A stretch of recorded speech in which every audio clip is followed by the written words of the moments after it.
2024 लोकसभा चुनाव के लिए विपक्षी गठबंधन इंडिया में सीटों के बंटवारे पर चर्चा शुरू हो गई है। 13 सितंबर को दिल्ली में इंडिया की कोऑर्डिनेशन कमेटी की पहली बैठक हुई। इस बैठक में सीट शेयरिंग से लेकर रैली और मीडिया स्ट्रेटेजी पर बातचीत हुई।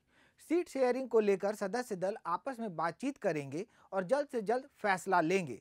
लेकिन बड़ा सवाल है कि सीटों का बंटवारा कैसे होगा। बिहार में बना महागठबंधन ही वह बुनियाद है जिस पर राष्ट्रीय स्तर पर इंडिया गठबंधन बना है। चलिए समझने की कोशिश करते हैं कि बिहार में सीट बंटवारे का क्या फॉर्मूला होगा, किस पार्टी को कितनी सीटें मिल सकती है, इंडिया और एनडीए में किसका पलड़ा भारी है। हाजिर है आपका बिहारी पत्रकार, नाम है मोहन कुमार। इन्ने उन्ने का नहीं, यहाँ होगा ओनली बिहार। आगे बढ़ने से पहले एक अपील, अगर आप आरोप प्रत्यारोप से परे ठोस विमर्श वाली खबरें और वीडियो देखना चाहते हैं तो क्विंट का मेंबर बनिए। कैसे? वीडियो के डिस्क्रिप्शन में जाकर क्लिक कीजिए। 28 दलों ने एक साथ मिलकर एनडीए के खिलाफ चुनाव लड़ने का फैसला किया है। दूसरे राज्यों में चुनावी प्रतिद्वंदी आज इंडिया गठबंधन का हिस्सा हैं, जिसके बाद सीट शेयरिंग का मुद्दा अहम हो जाता है। लेकिन बिहार में ऐसा नहीं है। बिहार में फिलहाल महागठबंधन की सरकार है। इसमें जेडीयू, आरजेडी, कांग्रेस और वाम दल शामिल हैं। बिहार में लोकसभा चुनाव के लिए संभावित सीट बंटवारे का फॉर्मूला बताएं। इससे पहले लालू यादव का ये बयान सुनिए। और सीट शेयरिंग में हम लोग सब लोग सफल होंगे, कोई दिक्कत कठिनाई नहीं होगी, कहीं कोई हर्डल नहीं होगा। अपना कुछ नुकसान करके भी हम लोग इंडिया को, ये संघ है, हम लोग जिताएंगे और मोदी को हटाएंगे और देश को बचाएंगे। मुंबई में हुई इंडिया गठबंधन की तीसरी बैठक के बाद आरजेडी चीफ ने कहा था कि वो बीजेपी को हराने के लिए खुद के नुकसान के लिए भी तैयार हैं। अब जब सीट बंटवारे की बात चल रही है तो लालू यादव का ये बयान काफी अहम हो जाता है। सवाल है कि क्या आरजेडी की तरह बिहार में महागठबंधन की अन्य पार्टियां भी खुद के नुकसान के लिए तैयार हैं? इस पर चर्चा करें उससे पहले बिहार से जुड़े इन चुनावी आंकड़ों को समझ लीजिए। बिहार में लोकसभा की कुल 40 सीटें हैं। 2019 में जेडीयू ने 16 सीटें जीती थीं। आरजेडी को एक भी सीट नहीं मिली थी। कांग्रेस के खाते में मात्र एक सीट आई थी। वहीं वाम दलों का भी खाता नहीं खुला था। तब बीजेपी ने 17 और लोक जनशक्ति पार्टी ने 6 सीटों पर कब्जा जमाया था। इस तरह से वर्तमान में महागठबंधन के खाते में 17 लोकसभा सीटें हैं। वहीं एनडीए के खाते में 23 सीटें हैं। वोट परसेंट देखें तो जेडीयू को 22.26%, आरजेडी को 15.68%, आईएनसी यानी कांग्रेस को 7.85% वोट मिले थे।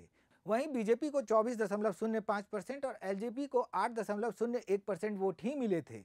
अगर विधानसभा की बात करें तो कुल 243 सीटें हैं। महागठबंधन 160 सीटों के साथ सत्ता में है। 2020 विधानसभा चुनाव में महागठबंधन की पार्टियों ने कुछ ऐसा प्रदर्शन किया था। जेडीयू को मात्र 43 सीटें मिली थी। आरजेडी 75 सीटों के साथ सबसे बड़ी पार्टी बनी थी। कांग्रेस के खाते में 19 सीटें आई थी। सीपीआई-एमएल लिबरेशन को 12 सीटें मिली थी। वहीं सीपीआई और सीपीआई-एम ने 2-2 सीटें जीती थीं। वोट परसेंट देखें तो जेडीयू को 15.39%, आरजेडी को 23.11%, आईएनसी यानी कांग्रेस को 9.48% और सीपीआई-एमएल लिबरेशन को 3.1% वोट मिले थे।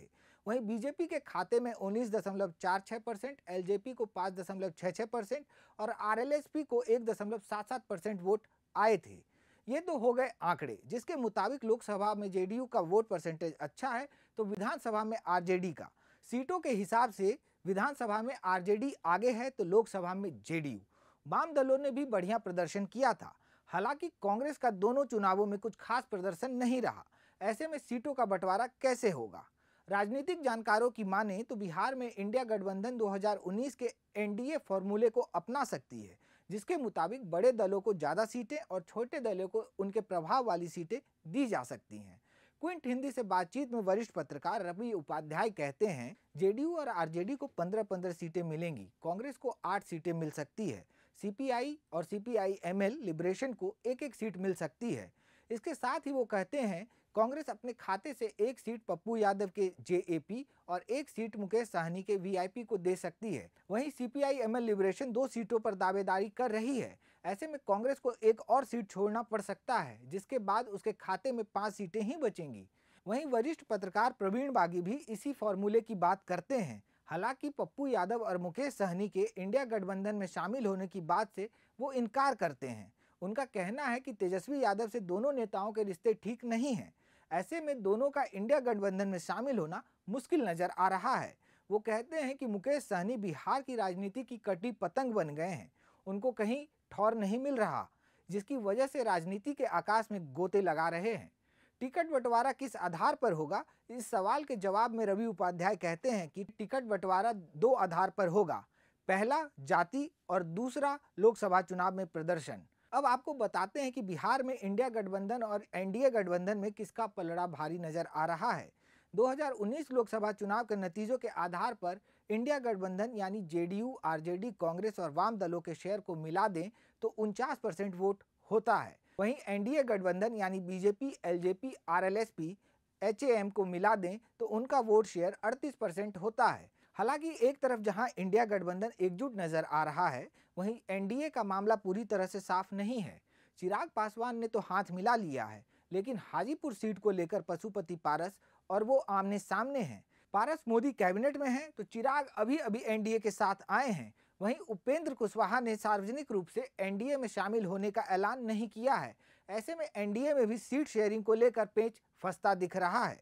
वरिष्ठ पत्रकार रवि उपाध्याय कहते हैं कि तमाम प्रतिद्वंदी हैं, लेकिन इसके बावजूद सभी एक मंच पर आए हैं। सभी विपक्षी दलों का एक साथ आना ही एनडीए के लिए बड़ी चुनौती है। बता दें कि इंडिया गठबंधन की कोऑर्डिनेशन कमेटी में आरजेडी से तेजस्वी यादव और जेडीयू से ललन सिंह को शामिल किया गया है।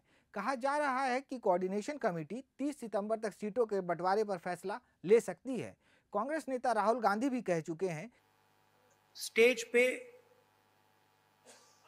जो नेता हैं, जो पार्टीज हैं, वो हिंदुस्तान के 60% लोगों को रिप्रेजेंट करती हैं। और अगर हम एक साथ मिलके चुनाव लड़ेंगे तो बीजेपी चुनाव जीत ही नहीं सकती है। बहरहाल अब देखना होगा कि इंडिया गठबंधन में शामिल बिहार की पार्टियों को कितनी कितनी सीटें मिलती हैं। इसके साथ ही एनडीए के खिलाफ उम्मीदवारों का चयन अहम होगा। बिहार में काबा कार्यक्रम में इस हफ्ते बस इतना ही। वीडियो आपको अच्छा लगा तो चैनल को सब्सक्राइब कीजिए और नए वीडियो की तुरंत जानकारी के लिए घंटी बजाइए।